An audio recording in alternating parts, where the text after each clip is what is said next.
Bonjour, je suis Max Ruffo, coach informatique. Je vais aujourd'hui vous apprendre à éviter l'hameçonnage. Le hameçonnage, ou phishing, est une technique qui consiste à vous envoyer un email qui a l'air officiel alors qu'il ne l'est pas, dans le seul but d'obtenir des informations de vous.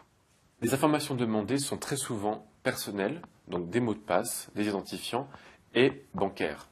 Avant toute chose, sachez qu'une société n'a pas le droit de vous demander ce genre d'informations par email. Si vous n'êtes pas sûr, appelez la société en question pour vérifier la véracité de l'email reçu. Cependant, vous pouvez repérer un mail faux en vérifiant ces quelques points. La première chose à faire est de vérifier l'orthographe du mail. Souvent, vous trouverez plusieurs fautes. Voici par exemple un email dont l'expéditeur se fait passer pour la société Orange. Voyez ici par exemple sur cette phrase, donc une erreur s'est produite lors des prélèvements de la mensualité effectuée, évidemment c'est EE. Pas de point à la fin de cette phrase, on reprend directement donc sans majuscule. Ce dernier était doublement débité ER au lieu de E. Enfin bref, vous l'avez compris, ce mail est bourré de fautes d'orthographe, une société telle qu'Orange n'aurait pas pu le faire. Vous pouvez le voir sur ce mail, on utilise le vrai logo d'Orange qui se trouve ici en haut, et là peut-être même la vraie signature du directeur, qu'on peut facilement récupérer sur n'importe quel mail officiel d'Orange.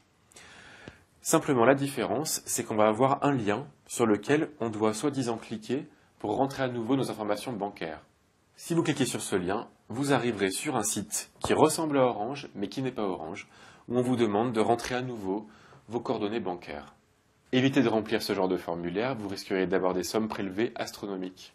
Vérifiez aussi l'adresse internet sur laquelle vous arrivez quand vous cliquez sur le lien. En principe, ce ne sera pas orange.fr.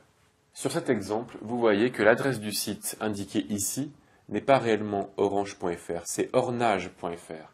Dans ce cas, ils ont inversé deux lettres pour vous faire croire que c'était le bon site en pensant que vous n'alliez pas regarder dans le détail.